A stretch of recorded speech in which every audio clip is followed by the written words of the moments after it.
I'm Marisa Norcross. And I'm Dave Freund, and this is The Next Page. Hello, Dave. Welcome back. Yes, I am back, and so when this airs, you're going to be on vacation. Yes, I will. Okay. That's That's cool. Yep. We all need vacation. We need to rest. Mm-hmm. That sounds like Without a good topic. Yeah, you don't know how good it is. So, But we'll get to that later. Mm-hmm. Absolutely. So, how's everything going? It's going well. When you're rested, when you're recharged, things are awesome. Mm-hmm. I bet. Yeah, exactly. So my email post that went out this morning said, "Watch out!" Yes. What are we watching out for? Things that are in our blind spot. Mm-hmm. And I wrote about the fact, and I vividly remember this because I had just started at Macne. It might even have been one of those Macne days when you and I were the only ones here because we were the only ones that didn't have vacation time. Yep, right around the holidays. Right.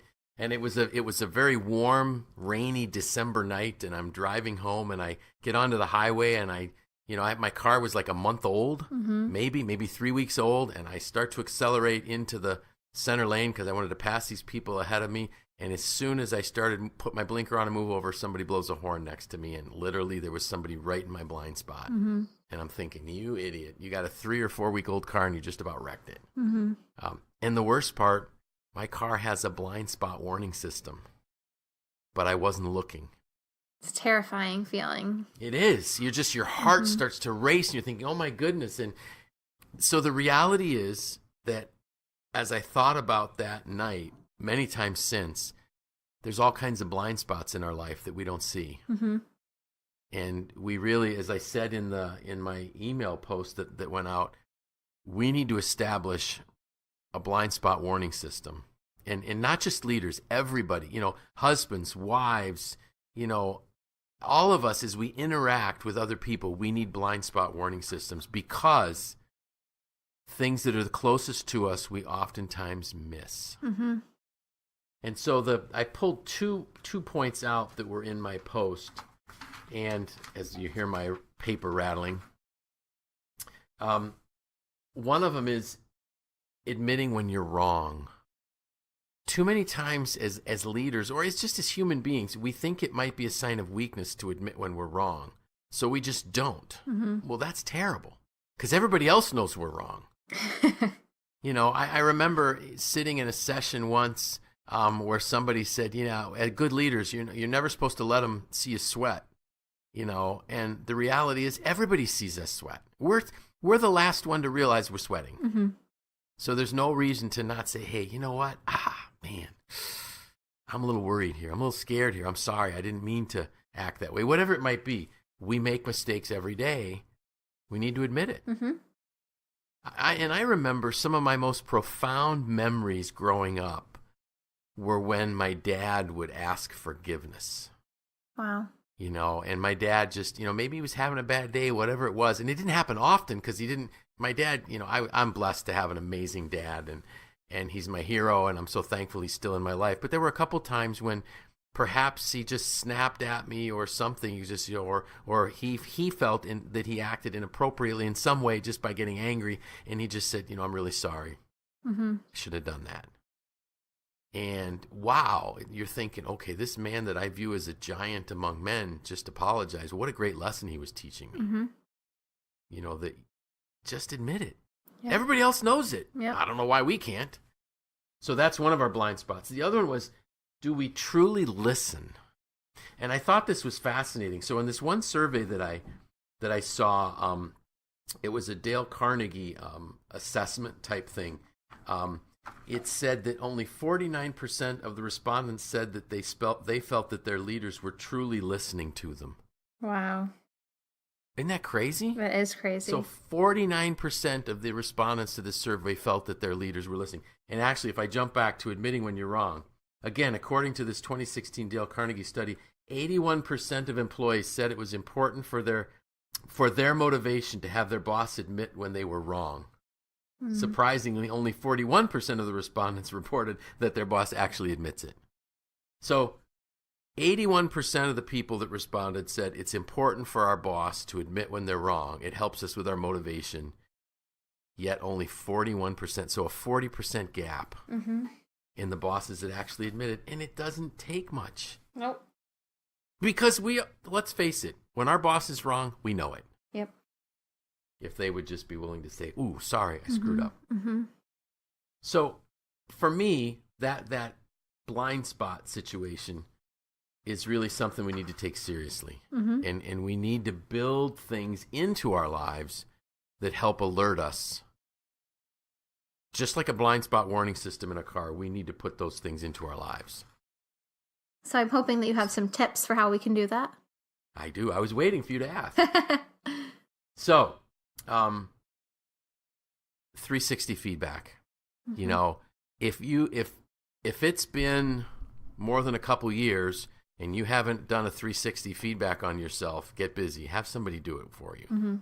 You know, it doesn't need to be some super official paying through the nose online type of thing. It can be something as simple as an email that goes out that says, could you folks please help me identify any career limiting behaviors? And your good friends will do that. I think a real key for us might be to have and John talks about the law of the inner circle, John Maxwell. Build your inner circle.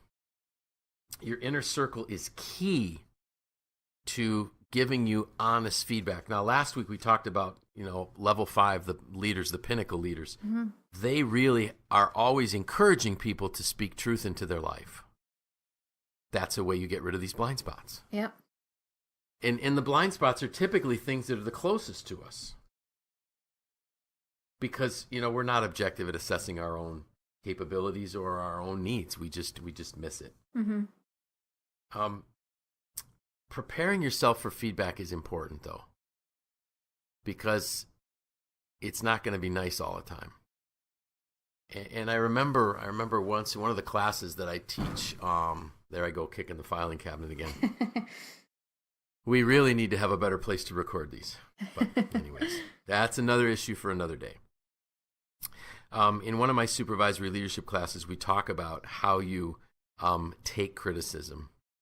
And one of the best ways the first thing is if you ask for it, automatically you're a little bit more receptive to it. The next thing that you need to do is you need to anticipate a learning experience.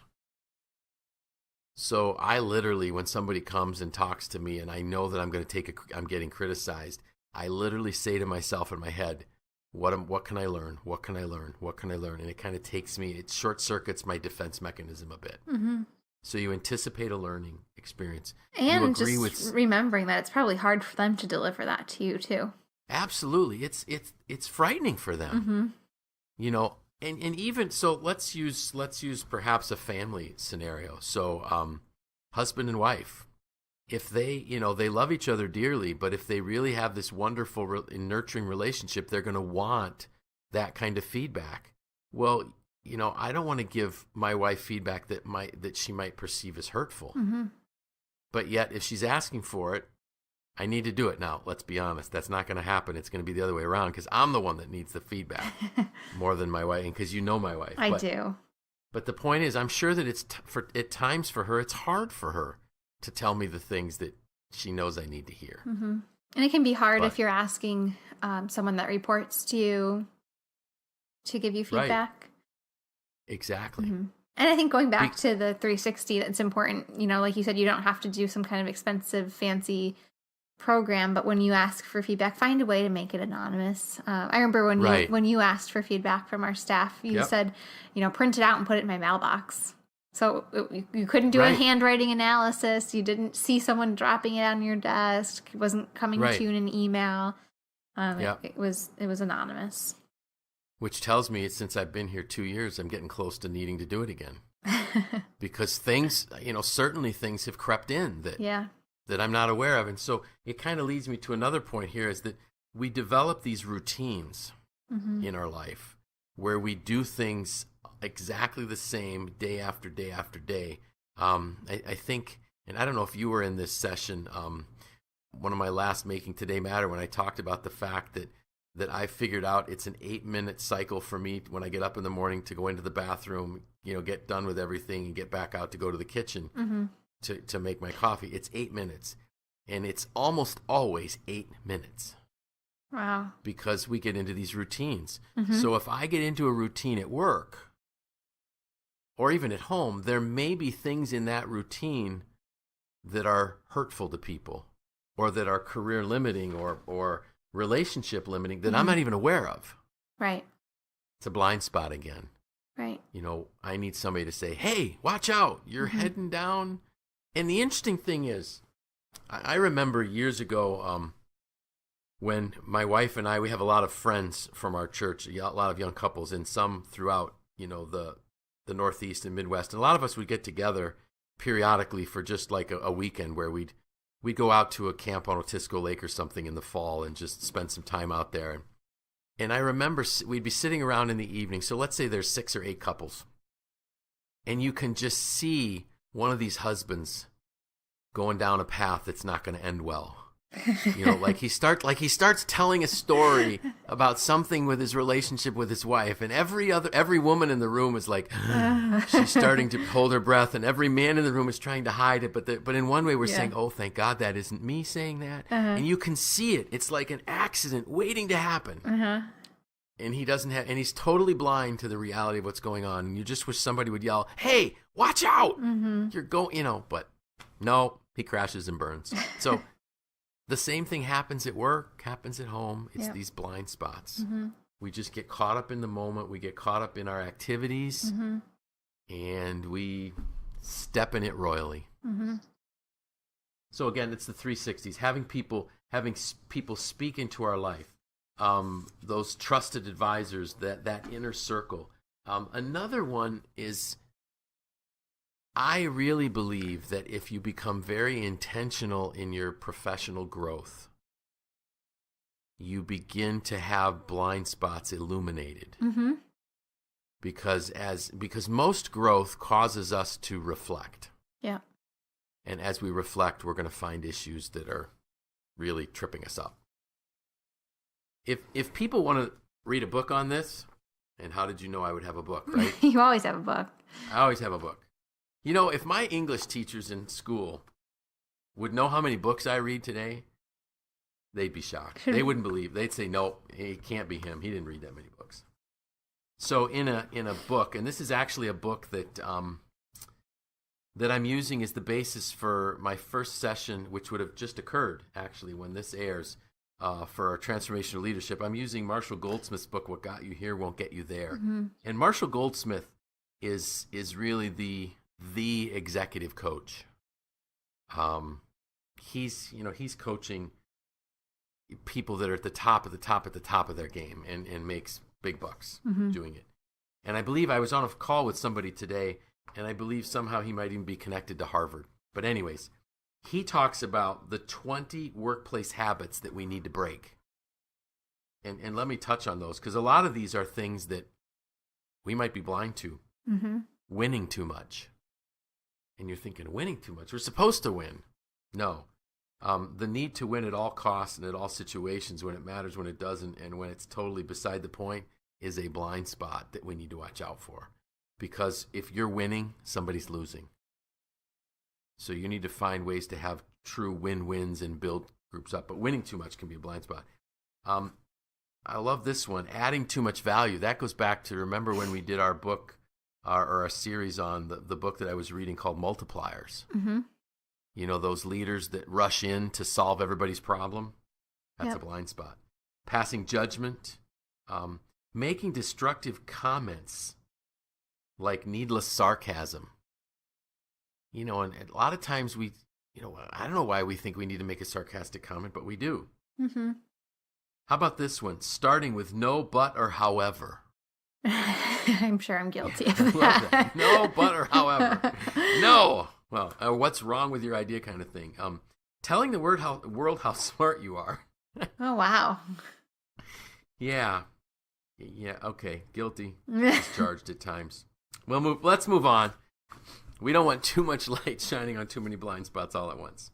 Speaking when you're angry.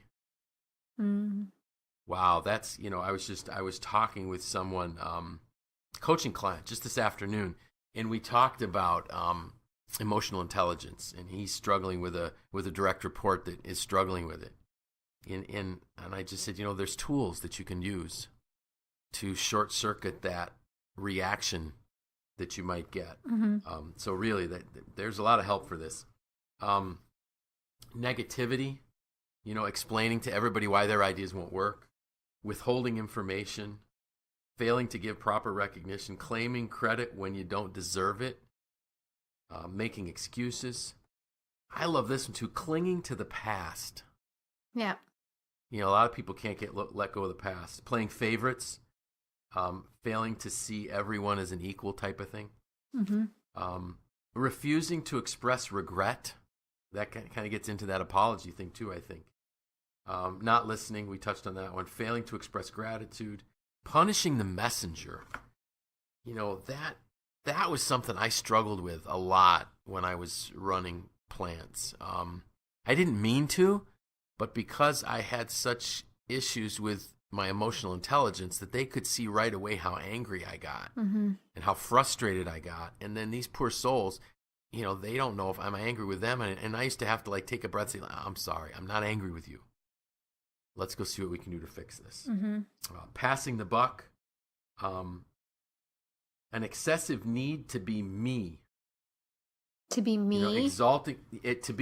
Exalting our faults as virtues simply because they're who we are. Oh. So it's like, listen, I'm sorry, but this is just me. You're going to have to deal with it. No, I don't have to deal with it. You're an idiot. Just because a boss has these issues, they need to grow up and become a leader instead of a manager. Yep. So I really like that list because I thought, wow, that just, we all have them. It's an interesting list. It is. So, I think the key to this, to the blind spots is we need to be aware that they exist. And we need to be asking people, hey, what's happening here? What are you seeing that I'm not seeing? That simple question of asking somebody, can you think of any career, or do I have any career limiting behaviors is huge. Marisa, can you think of any, in let's say, that you've seen? Of course, we got to be careful, right? Because you've worked other places other than just where I have. You've worked with other people other than just me. So, what types of things have you seen that you think were blind spots that people weren't aware of? I think in previous positions, I've seen people wanting to take all the credit for themselves, not really giving credit where credit's due. I used to work in an organization where it was very, very team based, and I was at the bottom of the team. And I knew it. That was my position. I came in, I was starting from the ground and working my way up. And the people that were higher up on my team would always get recognized. They'd get awards because we'd have monthly meetings that were meant to be motivational. They were really designed to recognize teams that were doing things innovative things, or had great success. And it was always the people at the very top, but never the people who were actually doing the legwork. Yeah. And it was it was having the complete opposite effect of what they were trying to do, of bring the team morale up. And that was unfortunate, because I don't think it was. I really do believe it was a blind spot, not something that was done intentionally. So in that case, even the success of the organization started going to people's heads. Oh, absolutely. Wow. Yeah. But I think on the solution side, I really like the idea of disrupting routines and looking at what you're doing, really slowing down. There's a lot of ways you can do this. To just, I was in your recent Making Today Matter class, and you handed out the time blocks. So every 15 minutes, recording for a day, for a week, or however long, recording what you're really doing. And I read a book, I think it's called I Know How She Does It, or something like that. It's a very popular book. I read it when I was on maternity leave, and so it's been a while, and I was a little distracted. But that's what she studied. She had a lot of women from a bunch of different levels in their careers in different industries who were, in quotations, I'll say, doing it all.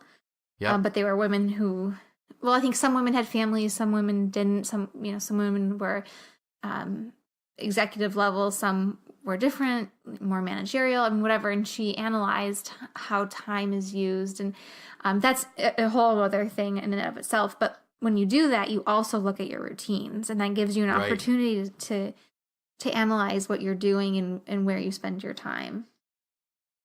And great point. And, I think a lot of times people don't realize, they have no clue how they're spending their time. Mm-hmm. And it could be that you could get a leader that believes that they are working harder than everybody else. Mm-hmm. But if they're willing to truly track their time for a day, and again, the goal that we use that for is to find opportunity time or wasted time in our day, that all of a sudden we can say, yeah, that's not good that I'm doing that, because that's really a waste of time. That's good. And I think if you have children, they're really great at pointing out your blind spots. They might not do it in the most eloquent manner, but I'm seeing a lot right now. A few moms that I know have shared on Facebook that, effective tomorrow, which is the beginning of Lent, if you're Catholic, that their children have mentioned to them that they spend too much time on their phones and on Facebook, and their children have suggested to them that they give up Facebook. So I know at least three moms in my life who are doing that. But like I said, kids might not deliver it in the best way, but sure, they're really good at pointing out blind spots. Maybe they're seeing that you're spending too much time on work. Maybe you come home, you eat dinner, but then you take your laptop out. Right. And it's like, I'm here, I'm with you, but I'm working. Right. So, kids are good at finding those things. Yeah, that's a great point. And again, I think the phones are a huge blind spot in our lives. I am for so all guilty. of our relationships. Yeah. Yeah, relationships at home, relationships at work. Yeah. I can't believe how many times you go into a restaurant and, multiple people in the family have their phones out, or you go to church and people have their phones out. It's like, I was watching the State of the Union address several weeks ago, and you're looking and hear all these members of Congress on their phones, and one of them was playing, what is it, Candy Crush or some stupid game on their phone during the State of the Union. It's like, come on. Yeah. We're paying you to be there. And that's become a cultural blind spot. Right. Right. We it's like we're all guilty of it, so no one wants to address it, because if I say something to you, then I'm a hypocrite because I'm doing the same thing. Right. So that's a bigger struggle, I guess, and we're all going to have neck problems. And carpal tunnel in our strange thumbs. Yeah, and our thumbs. Our thumbs. So you bring up a good point about those blind spots, and that our families can help point those out. I know that when I was going through my coaching certification, one of the questions that my mentor had said was, one of the activities was, please select 2 people very close to you and have them give you your greatest strengths and your greatest weaknesses. And I remember the weakness that my wife shared with me, which was, in my opinion, I believe was a character flaw. But what did I want to hear it? No. Did I need to hear it? Yes. And I've said this in a bunch of my training, so it's not a secret that what she had to say was, I didn't value people enough. I like people, I like being around people, I like training people, but that's different than truly valuing people and seeing people for, we talked about last week with the level 5 leader, the pinnacle leader, seeing people for what they could be, not what they are. And it was a blind spot of mine. And I'm thankful that she shared it with me, because it's really helped me be more intentional on a daily basis about addressing that issue. So, some of our other blind spots, and you touched on it, for a lot of people that are striving to be successful, if I can call it that, or that are really, or have a passion for what they do, one of their blind spots can be the fact that they're workaholics. And not only do those around them, their families perhaps suffer, but they begin to suffer as well.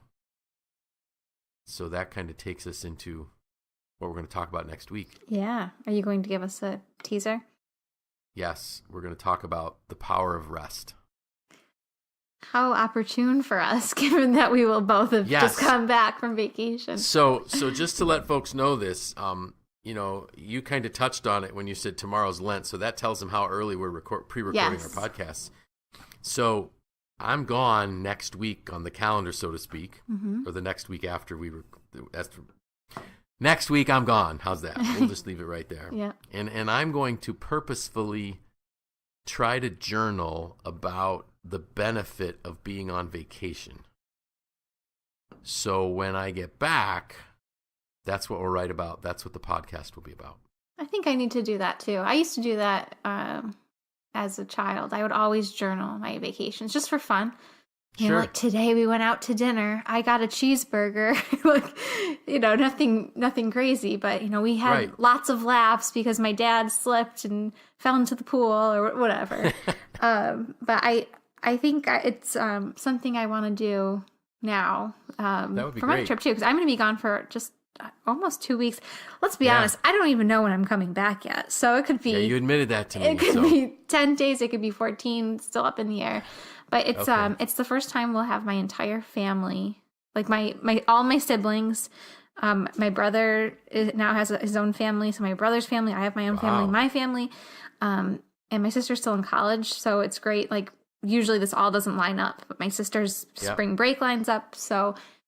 Good. And my parents, we are all not for the whole time together, but for about at least 5 days. I think we are all together under one roof. Wow. So it's going to be a vacation. I'm not sure how restful it's going to be. It's going to be a blast. Okay, but good. I will journal.